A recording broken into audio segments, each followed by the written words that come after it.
Baik, kita mulai. Bismillahirrahmanirrahim. Innal hamdalillah nahmaduhu wa nasta'di wa natubu ilaihi, asyhadu an la ilaha illallah wa asyhadu anna Muhammadan abduhu wa rasuluhu wa ba'du. Malam hari ini kita akan membahas tentang hukum-hukum seputar mu'allaf. Mu'allaf dari kata-kata allafa yu'allifu ta'lifan, mu'allafan, mu'allifun, alifun. Terjemahan aslinya adalah mu'allaf, orang yang perlu dilembutkan. Kalau orang yang suka memberikan kelembutan disebut dengan mu'allif. Jadi mu'allif itu subjek, kalau objeknya mu'allaf.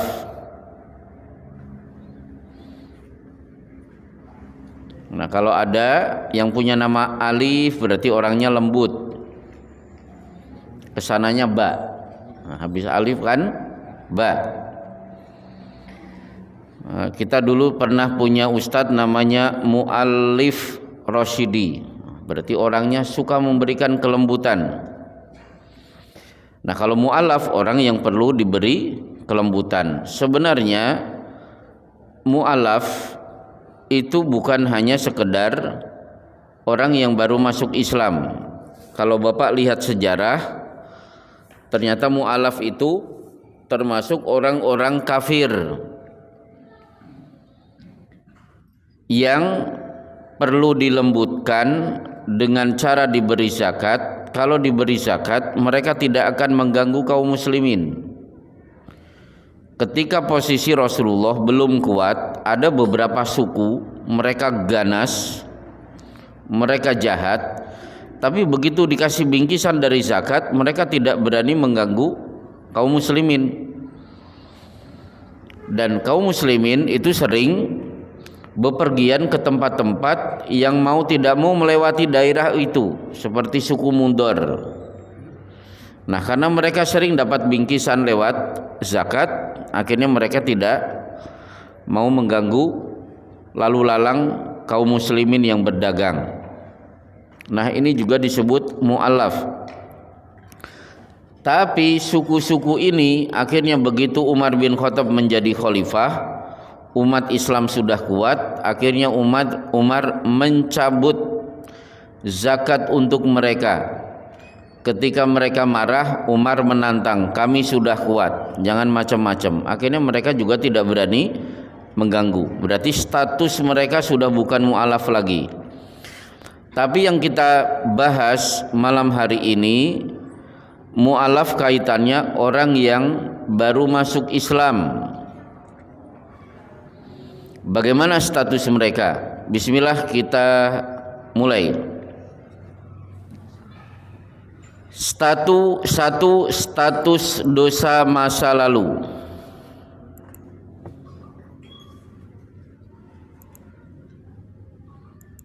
Bagaimana status dosa yang sudah dilakukan oleh si mantan kafir ini?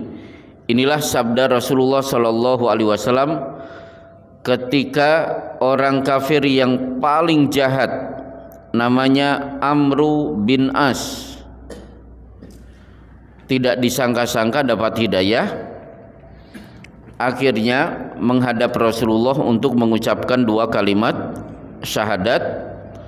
Rasulullah sudah mengajukan tangan beliau, Amru bin As juga sudah mengajukan tangannya. Tiba-tiba Amru menarik kembali tangannya. Kata Rasulullah, tidak jadi masuk Islam. Jadi ya Rasulullah, cuma masalahnya kalau saya sudah bersyahadat, bagaimana nasib dosa saya masa lalu? Nah, inilah Rasulullah bersabda. Mas, baca ini Arab gundul. Bisa? Enggak, siapa tahu ada yang benar. Mau mencoba enggak? Silakan. Direka-reka aja.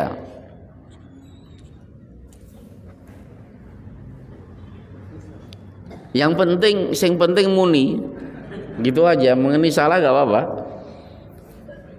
Kurang gede, oh ya kurang gede. Saya perbesar.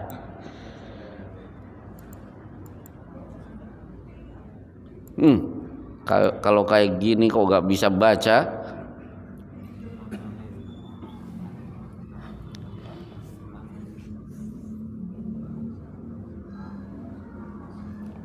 Berani nekat nggak baca?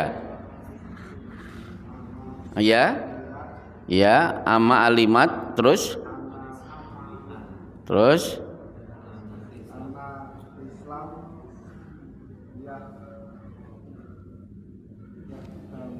yahdamu, terus oh ya, ya, ya lumayan. Kalau saya suruh ngasih skor dapat 4 lah. Baik. Jadi kalau ingin bisa membaca Arab gundul berarti belajarnya nahwu. Nah, kalau ada pelajaran nahwu itu sasarannya santri bisa membaca Arab gundul. Kalau sudah belajar nahwu, santri sudah risih kalau ada tulisan Arab masih ada fathah, kasroh, dhammah. Harokat itu ngotor-ngotori pemandangan. Saya pernah disodori 2 kitab fikih. Mau mana silahkan ambil. Saya buka yang pertama, ternyata semuanya ada harokat, masih ada fathah, kasroh, dhammah, ada sukun. Kitab yang kedua polos, kosong. Ya saya milih yang kosong karena capek, masih harus melihat harokat. Cuma bapak-bapak kalau baca kitab tidak ada harokatnya kan akan menangis sejadi-jadinya. Baik, amma alimta annal islama. Setiap anna pasti sesudah itu fathah. Annal islama, enggak mungkin annal islamu. Yahdimu makana qablahu. Amma alimta, apakah Anda tidak tahu annal islama, bahwa keislaman seseorang yahdimu sudah otomatis menghapus dosa sebelumnya, masa lalu. Jadi Amr bin As ini kan jahat luar biasa. Ya Rasulullah, kalau saya masuk Islam gimana dosa saya? Justru dengan engkau masuk Islam, dosa masa lalu langsung 0. Berarti seorang mu'alaf tidak boleh dituntut atas semua dosa yang pernah dia lakukan saat dia kafir. Maka tidak boleh negara Islam ketika kedatangan seorang namanya Antonius sudah bersahadat, kiai kemudian, maaf Pak Antonius, saya akan tulis dulu daftar dosa Bapak masa lalu. Pernah dem-deman? Oh pernah Pak. Oh ya, habis ini dipukul 40 kali. Pernah nyuri? Ah, itu kebiasaan saya. Ya sudah, siap-siap, tangan kanan akan dipotong. Nah, insya Allah dia akan lari, tidak jadi masuk Islam. Udah ya, yang pertama, status seorang mu'alaf, dosa masa lalu langsung 0, diputihkan. Yang kedua, bagaimana status amal kebaikan, bukan kebalikan, kebaikan. Bagaimana status amal kebaikan saat dia masih kafir?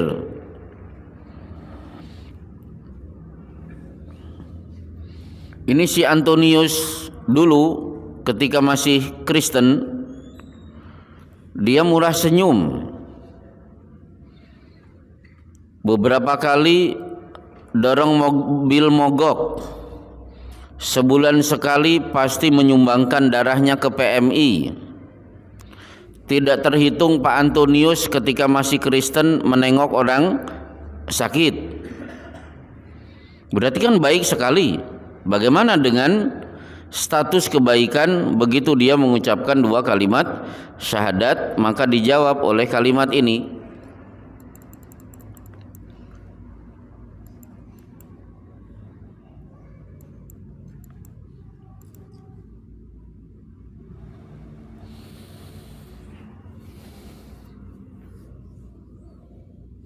Mau nyoba lagi gak? Silahkan. Nggak apa-apa. Aslamtu atau aslamat?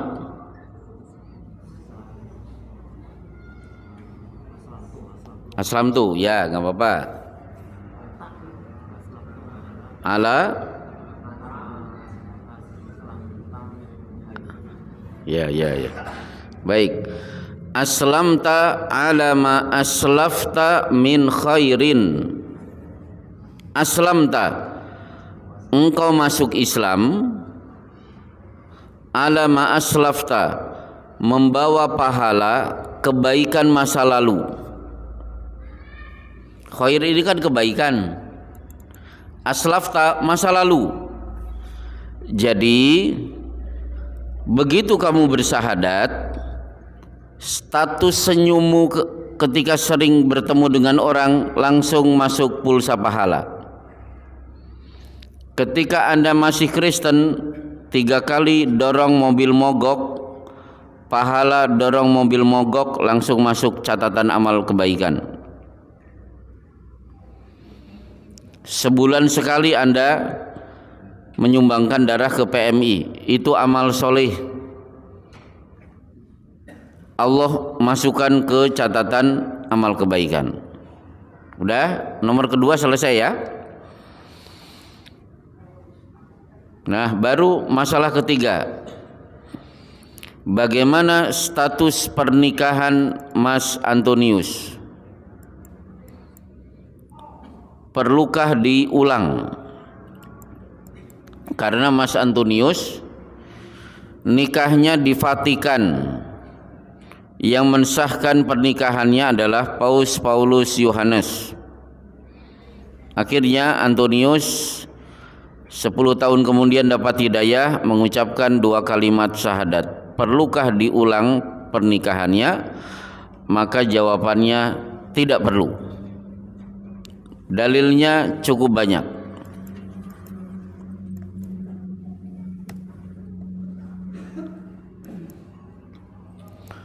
Rasulullah Shallallahu Alaihi Wasallam bersabda,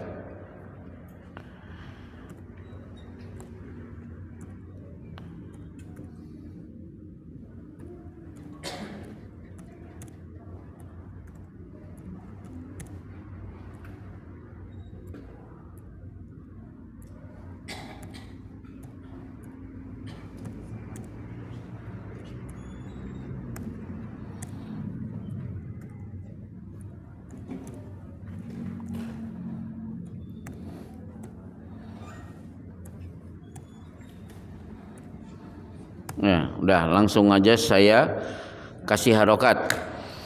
Wulidtu an nikahin la an sifahin. Aku terlahir, wulidtu, aku terlahir, an nikahin, dari status pernikahan yang sah, la an sifahin, bukan dari status perzinahan. Padahal Abdullah dan Aminah itu menikah pada masa jahiliyah. Lahirlah anak bernama Muhammad. Status seorang yang namanya Muhammad lahir dari hasil pernikahan, bukan dari hasil perzinahan.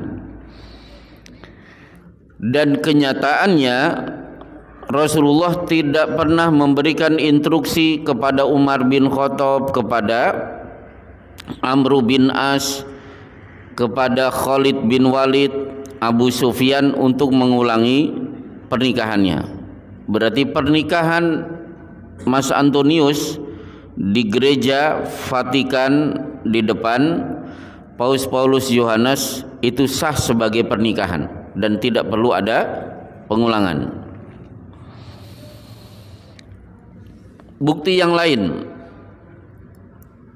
Rasulullah Shallallahu Alaihi Wasallam punya anak namanya Zainab. Dinikahkan saat beliau belum jadi Rasul dengan Abu Al-As.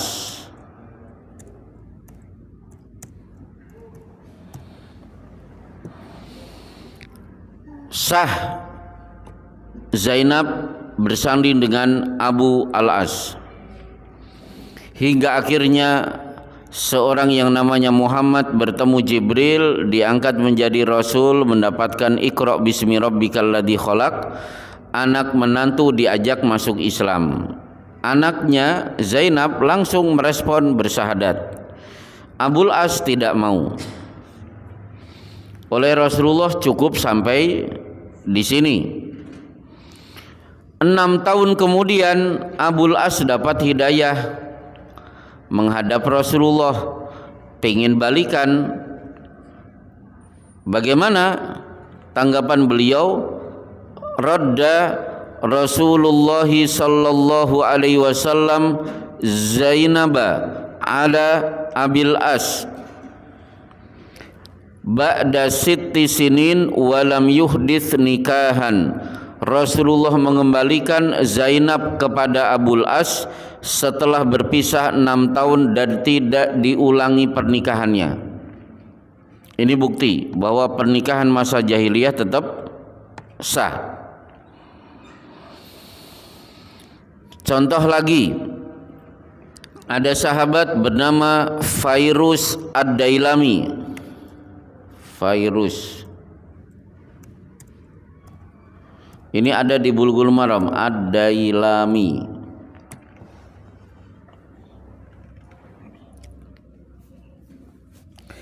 Biar bapak-bapak paham dengan hadis ini, coba saya kasih contoh pakai situasi masaran saja. Jadi ada orang namanya Antonius menikah dengan Elizabeth. Akhirnya si Elizabeth dapat hidayah, kemudian mengucapkan 2 kalimat syahadat. Begitu sudah muslimah, mengajak Antonius, "Mas, ayo masuk Islam." Kata Antonius, "NKRI, harga mati." Nggak ada ceritanya Antonius masuk Islam. Sampai mati Antonius adalah Katolik. Ya sudah, akhirnya Elizabeth, cukup sampai di sini hubungan kita berdua. Nah sekarang berarti kan berpisah. Masa idah si Elizabeth sehingga dia bisa dinikah laki-laki lain berapa lama?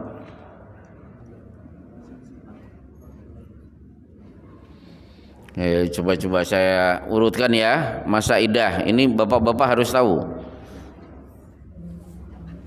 1. Masa idah wanita ditinggal mati suami 3 bulan atau 5 bulan? Berapa? 4 bulan. Mau ditambah atau dikurang? Walladzina yutawaffawna minkum wa yadaruna azwajan yatarabbasna bi anfusihinna arba'ata ashhuri wa asyra. Wanita ditinggal mati suami, masa idahnya 4 bulan 10 hari. Masa idah wanita yang dicerai, ya 3 kali suci. Wal mutallaqatu yatarabbasna bi anfusihinna thalathata quru. Wanita-wanita yang dicerai masa idahnya 3 kali haid. Wanita dinikah jam 7 pagi, jam 8 tiba-tiba sudah cerai. Berarti kan belum tidur bareng. Masa idahnya berapa?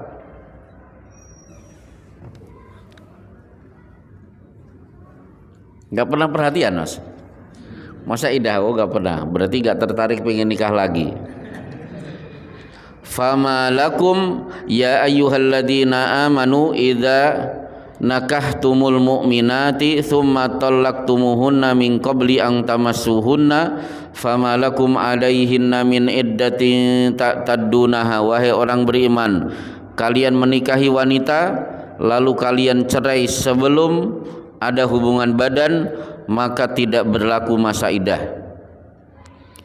Berarti wanita ini nikah jam 7, jam 8 dicerai, 8/4 sudah boleh nikah dengan laki-laki lain karena belum tidur bareng. Masa iddah wanita kehilangan suami tidak pulang-pulang 4 tahun. Suwe banget, suweman. Iya loh, udah nggak sabar kalau tadi suweman. Bang Toyib berapa?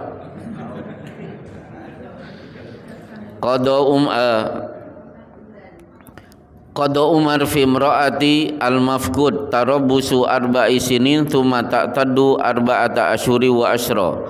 Umar ketika menjadi khalifah mengeluarkan keputusan wanita kehilangan suami tanpa kabar, masa iddahnya 4 tahun ditambah 4 bulan 10 hari.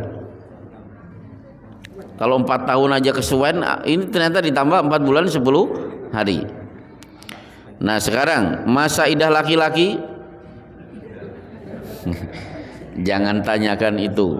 Baik, kembali ke tadi, si Antonius bercerai dengan Elizabeth. Kenapa Elizabeth masuk Islam?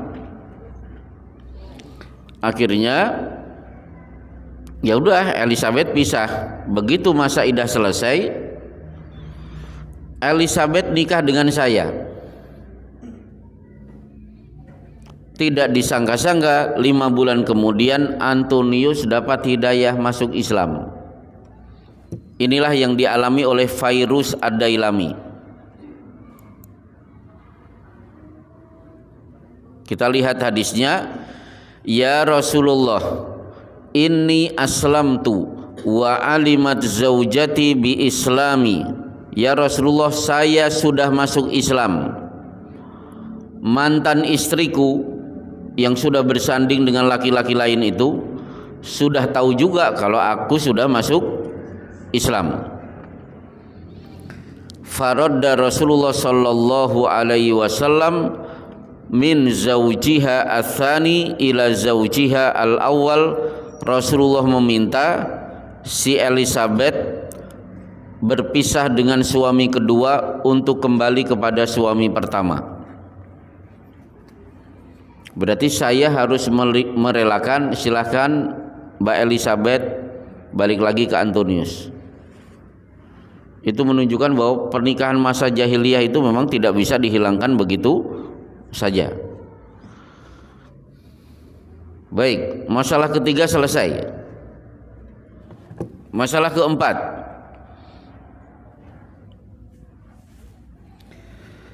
status syariat yang akan ditunaikan begitu bersahadat, bagaimana cara dia melaksanakan syariat. Maka Rasulullah bersabda kepada Mu'ad bin Jabal, fa inhum ata'uka lidzalika fa'alimhum annallaha iftarada alaihim 5 shalawatin fi kulli yaumin wa lailatin. Wahai Mu'ad, penduduk Yaman kalau sudah bersahadat cukup terangkan sholat 5 waktu sehari semalam, jangan yang lain-lain disebut. Jadi si mu'alaf bikin Islam itu mudah, cukup sholat 5 waktu. Jangan sampai begini, Mas Antonius, alhamdulillah Anda sudah masuk Islam, berarti saudara kami. Nanti sholat duhur, ada asar, ada maghrib, ada isya, ada subuh. Jangan lupa sebelum duhur kana la yada'u arba'an qabla duhri. Rasulullah tidak pernah meninggalkan 4 rakaat sebelum duhur. Nanti ba'da duhur 4 rakaat. Sebelum asar ada 4 rakaat. Qobliyah ba'diyah maghrib ada masing-masing 2. Nanti sebelum isya 2, ba'da isya 2, sebelum subuh 2. Jangan lupa jam 2 bangun tahajud. Nanti jam 8 pagi ada sholat duha, syukur-syukur bisa 12 rakaat. Dia pasti langsung semaput. Dulu ketika Kristen cukup seminggu sekali, ternyata ini dibombardir sehari bisa 40 rakaat. Itu gak boleh, cukup 5 waktu. Tunggu sampai sholatnya sudah beres, fa inhum ata'uka lidzalika fa'alimhum annallaha iftarada 'alaihim shadaqatan tu'khadu min agniyaihim faturaddu 'ala fuqaraihim. Kalau sholatnya sudah bagus baru diterangkan zakat, jangan terangkan infak, wakaf jangan, iuran-iuran enggak ada, pokoknya cukup zakat. Itulah status syariat yang akan ditunaikan si mu'alaf. Gambarkan Islam itu mudah. Baik, nah sekarang ini yang kelima. Status bila Antonius ternyata murtad kembali.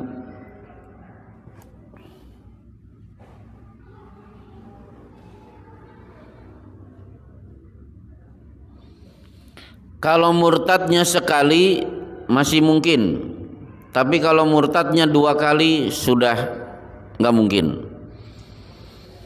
Ayatnya 137 di surat An-Nisa. Innalladzina amanu, sesungguhnya orang-orang beriman. Tsumma kafaru, kemudian kafir, berarti kan murtad sekali. Tsumma amanu, kemudian beriman. Tsumma kafaru, kemudian kafir lagi, berarti murtadnya 2 kali. Yang terjadi apa? Tsummazdadu kufron, pasti kekafirannya izdadu, bertambah-tambah. Berarti apa? Kalau murtadnya sekali masih mungkin. Bukti contohnya siapa? Contohnya misalnya Abdullah bin Sa'ad.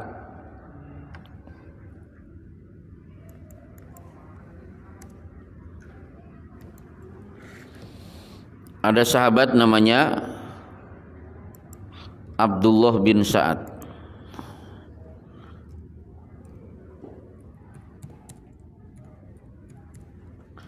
Ini sebenarnya bukan sembarangan. Dia sekretaris pribadi Rasulullah selain Zaid bin Sabit. Tiba-tiba murtad, lari dari kota Madinah, sampai akhirnya selamat di kota Mekah. Murtadnya dielu-elukan oleh orang-orang kafir Quraisy. Begitu Rasulullah berangkat dari Madinah ke Mekah untuk menyerang dan menguasai kota Mekah, Rasulullah menulis daftar hitam yang wajib dibunuh dalam keadaan apapun dan tidak boleh diampuni. Ada di antara mereka namanya Ibnu Al-Khattal dan Ibnu Abi Sarah. Betul, akhirnya begitu Mekah ditaklukkan, penduduk Mekah banyak diampuni, sementara Ibnu Abi Sarah dan Ibnu Al-Khattal sudah bergelantungan di kain Ka'bah, nangis-nangis minta ampun, kata Rasulullah jangan diampuni. Seret, akhirnya di depan Ka'bah dipenggal lehernya. Nah, Abdullah bin Sa'ad ternyata masuk daftar hitam. Tiba-tiba Abdullah bin Sa'ad berhasil menemui Utsman bin Affan, minta suaka politik. Kata Utsman, aku lindungi engkau, silakan berdiri di belakangku. Tiba-tiba Rasulullah datang dengan para sahabat. Utsman mengatakan, ya Rasulullah, ampuni Abdullah bin Sa'ad, berikan kesempatan dia kembali mengucapkan 2 kalimat syahadat. Rasulullah terdiam dan seluruh sahabat fokus kepada mata Rasulullah menunggu kalau Rasulullah berkedip. Jadi Rasulullah itu punya isyarat. Kalau Rasulullah berkedip berarti orang itu harus diseret dan dipenggal lehernya. Ditunggu-tunggu ternyata tidak ada kedipan dari Rasulullah. Akhirnya para sahabat paham, oh berarti permintaan maaf Abdullah bin Sa'ad diberikan. Akhirnya Abdullah bin Sa'ad mengucapkan 2 kalimat syahadat hingga akhirnya Islamnya baik sampai mati. Jadi murtad sekali masih mungkin, tapi kalau 2 kali sudah tidak mungkin. Insya Allah selesai. Inilah hukum seputar mu'alaf. Jadi 1, status dosa masa lalu, 2 status amal kebaikan masa lalu, kemudian status pernikahan, terus status syariat yang akan ditunaikan, dan bagaimana seandainya si mu'alaf kembali murtad. Baik, ada pertanyaan yang mau diajukan Pak Sigit? Silakan.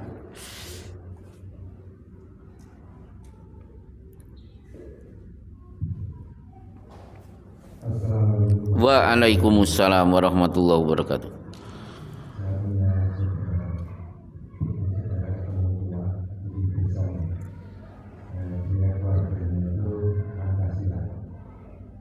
Keluarganya? Oh, gado-gado ya, ada ya. Itu keluarga Pancasila ya, Pak? Oh, berarti Pancasilais itu, Pak. Masya Allah.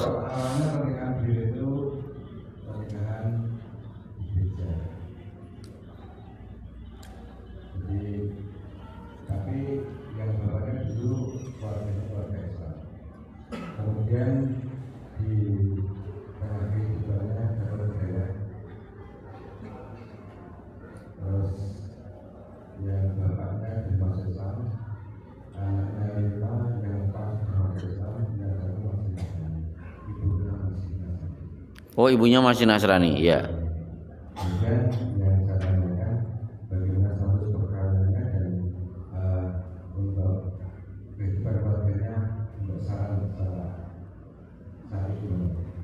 Oh, baik.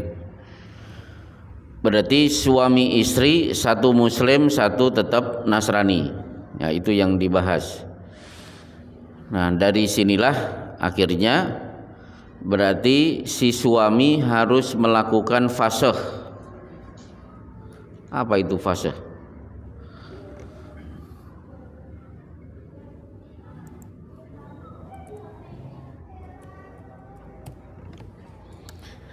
Bedakan antara fasakh dan talak.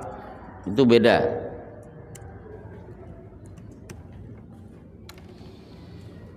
Fasakh itu begini. Tono dan Tini menikah,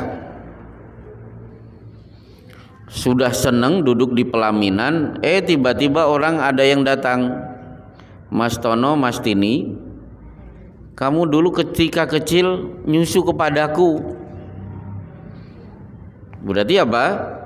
Tono dan Tini saudara sepersusuan, wajib hukumnya dibatalkan pernikahannya. Tono dan Tini menikah, tiba-tiba ada orang datang, ternyata bisa menunjukkan bukti bahwa kamu itu kakak dan adik terpisah karena gelombang tsunami di Aceh. Boleh tidak dilanjutkan? Tidak. Lu harus bagaimana? Fasakh, bukan talak.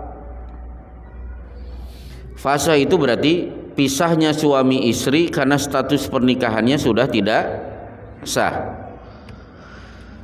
Termasuk ketika si suami tiba-tiba mengucapkan 2 kalimat syahadat, istrinya diajak masuk Islam menolak.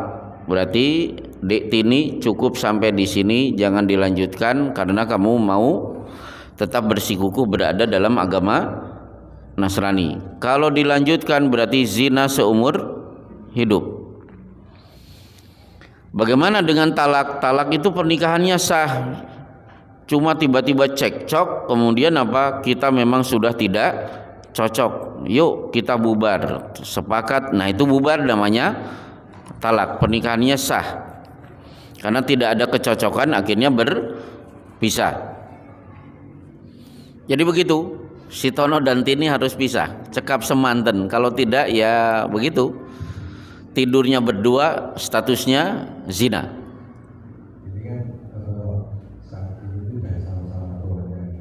Sama-sama? Oh iya, memang tua, tapi kalau statusnya tidur berdua itu udah bermasalah, meskipun tidak ada itu lagi. Pokoknya status pernikahan sudah tidak sah. Ya, berarti Tononya suruh ikut kajian itikaf biar punya sikap. Nah gitu. Tononya nggak mau, Ditanya itikaf itu apa? Ya udah susah. Baik. Selesai, ada yang lain? Ya, dari Kerikilan silakan. Kalau ada mualaf ini masuk Islam karena ingin menikah, itu yang bertanggung jawab untuk memberi pencerahan tentang Islam itu pasangannya atau umat Islam yang lainnya. Ada kasus kemarin itu beberapa bulan yang lalu itu saya pernah diminta untuk menjadi saksi pernikahan seorang mualaf yang masuk Islam itu. Ini yang perempuan itu dari situ terjadi Malaysia 10 tahun. Yang laki-laki itu orang Tiongkok, terjadi Tangerang. Kemudian bersandar mualaf di Kawasan. Saya diminta menjadi saksi. Kemudian saya tanya, yang perempuan ini kejadian dengan dunia. Yang perempuan itu ketika saya tanya bersedia bertanggung jawab untuk memberi bimbingan kepada suaminya. Yang suaminya ini juga belum sholat, kemudian apa-apa itu juga belum. Jadi yang bertanggung jawab ini istrinya atau Islam yang lainnya untuk memberi pengetahuan tentang Islam. Jawabannya seluruh kaum muslimin, tidak hanya istrinya. Kalau kita di sana ada namanya mu'alaf center. Jadi yang sudah bersahadat itu tidak kita lepaskan, terus kita pantau. Nah, misalnya dia tinggal di mana? Dia tinggal di perumahan Margahayu. Kita punya jamaah. Kamu yang di Margahayu tolong pantau dia. Sering aja ke masjid. Itu begitu. Mu'alaf itu jangan dilepas, terus dirangkul sampai akhirnya dia betul-betul paham. Alhamdulillah. Ternyata si mu'alaf ini justru sekarang keislamannya jauh lebih bagus daripada yang Islamnya dari lahir. Dan saya punya banyak anggota pengajian yang masa lalunya adalah orang kafir. Baik, ada satu yang terlewat tadi. Dia muslim kemudian murtad. Begitu bangkit pada hari kiamat, dia tetap terlihat keislaman dari anggota tubuhnya. Apa itu? Inna ummati ya'tuna yaumal qiyamati ghurran muhajjalina min atharil wudu. Umatku akan bangkit pada hari kiamat berkilauan, bercahaya dari anggota tubuh yang terkena air wudu. Itu jawaban Rasulullah ketika membahas tentang telaga. Airnya solusi untuk menghilangkan rasa haus di padang mahsyar. Nah, ternyata nanti Rasulullah memimpin kaum muslimin untuk minum satu persatu. Tiba-tiba banyak orang yang dihardik dan diusir. Rasul kan bertanya, itu kan umatku, karena melihat kilauan cahaya. Kata Allah, haula'i lam yazalu yartaddu ba'daka. Mereka itu murtad. Berarti beruri peso 5 itu bangkit pada hari kiamat. Wajahnya, tangannya, kepala, kakinya bercahaya. Karena beruri pernah sholat. Kalau pernah sholat berarti pernah wudu, tapi terusir. Kan ada 3 kelompok kan yang terusir. 1 yang murtad, 2 mendukung pemimpin dolim. Nah, itu bahaya. Rasulullah mengingatkan, hum laisu minni walastu minhum. Mereka bukan bagian dariku dan aku bukan bagian dari mereka. Walaisu biwaridin alayyal haud. Mereka pasti akan terusir dari telagaku. Dan yang ketiga apa? Orang melakukan bid'ah. Jangan main-main dengan bid'ah karena akan terusir dari telaga Rasulullah sallallahu alaihi wasallam. Baik, ada yang lain di luar masalah mu'alaf? Silakan. Terima kasih Ustaz tentang mu'alaf lagi. Bagaimana atau apakah ada suatu katakanlah hukum tertentu apabila seorang mu'alaf itu harus ketika mereka kafir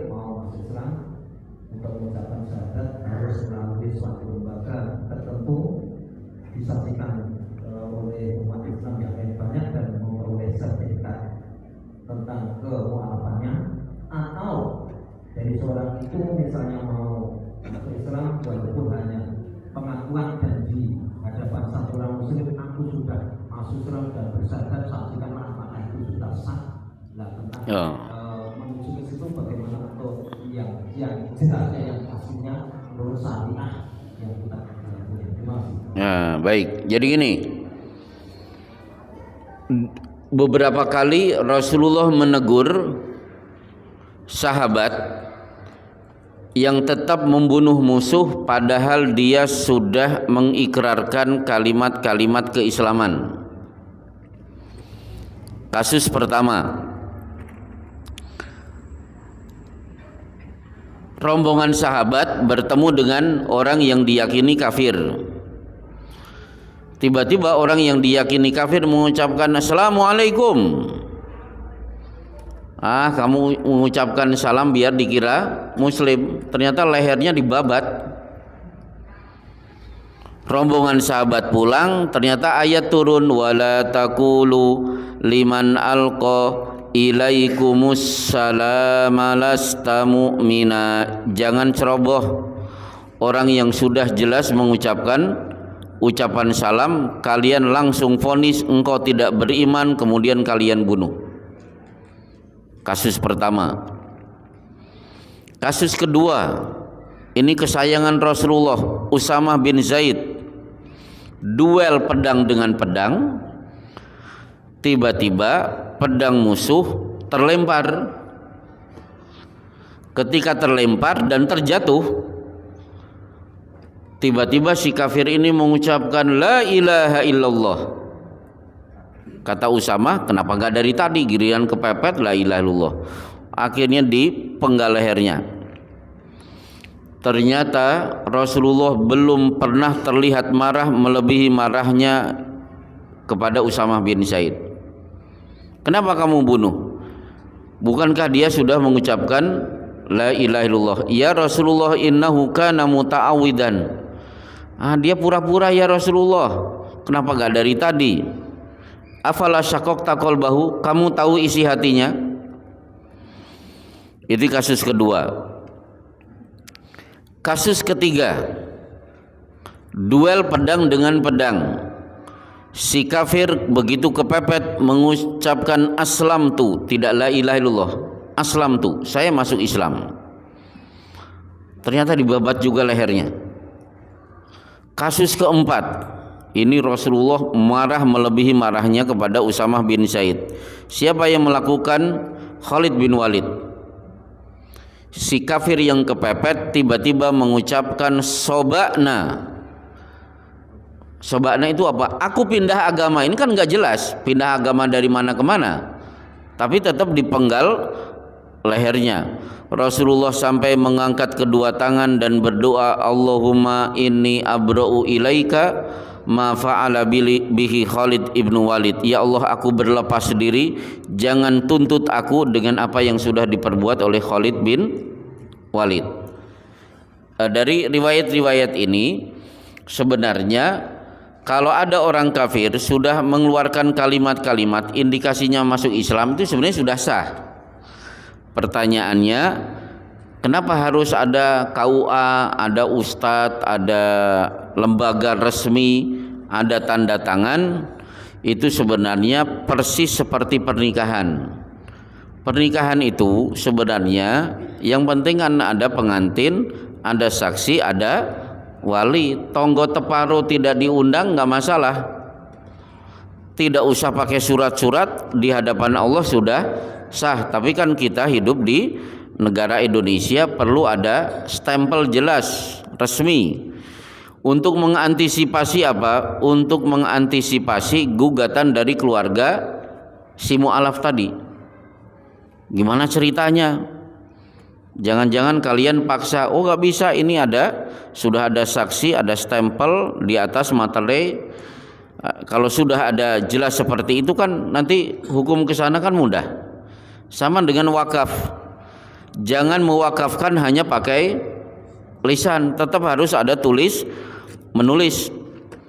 Buktinya saya punya teman diberi wakaf di sebuah kota, berdiri pesantren menjadi besar, suatu saat orang yang mewakafkan menggugat kembali dan memberi waktu 5 bulan harus lunas, kalau tidak semua bangunan akan kami ambil alih.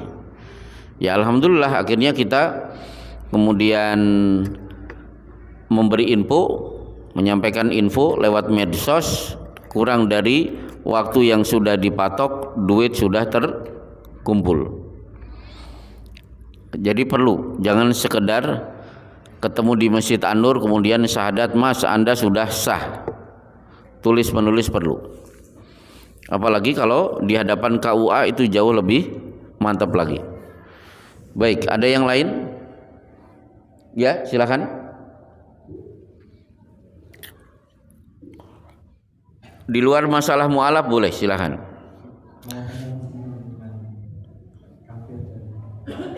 Ya. Tadi kan saya menceritakan bahwa nanti di akhirat itu ketika di haud akan ada orang kafir yang diusir. Apakah ini adalah orang-orang yang kafir dengan deklarasi, maksudnya menyampaikan kepada umum, atau masuk ke orang-orang yang berada di hadis di amali fitanan yang badiru bil amali fitanan kakita'il laili al mudlim yusbihu mu'minun kafiron yabi'u dinahu bi'aradi minad dunya. Bagaimana dengan fenomena di hadis itu yang paginya mukmin, sorenya kafir?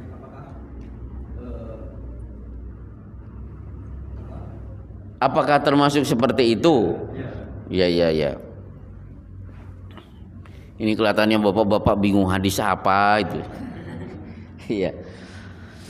Itu di Riyadhus Shalihin kan di bab, kalau tidak al-mujadalah di bab al-mujahadah, ada di bab al-mubadarah ila fi'lil khairat. Baik, jadi nanti akan ada satu masa begitu mudahnya mukmin, paginya mukmin, sore sudah kafir. Kenapa? Muncul banyak fitnah syubhat. Nah, salah satu situasi yang menyebabkan itu adalah situasi ketika Dajjal muncul. Itu sudah jelas. Kenapa? Kenapa banyak orang yang murtad? Kenapa banyak orang yang kafir? Karena 3 tahun sebelum munculnya Dajjal, Allah hanya menurunkan hujan setengahnya. 2 tahun sebelum Dajjal muncul, Allah hanya turunkan hujan sepertiga. 1 tahun sebelum Dajjal muncul, di seluruh permukaan bumi sama sekali tidak ada hujan. Silakan bayangkan betapa keringnya dunia ini. Tiba-tiba Dajjal muncul. Akhirnya apa?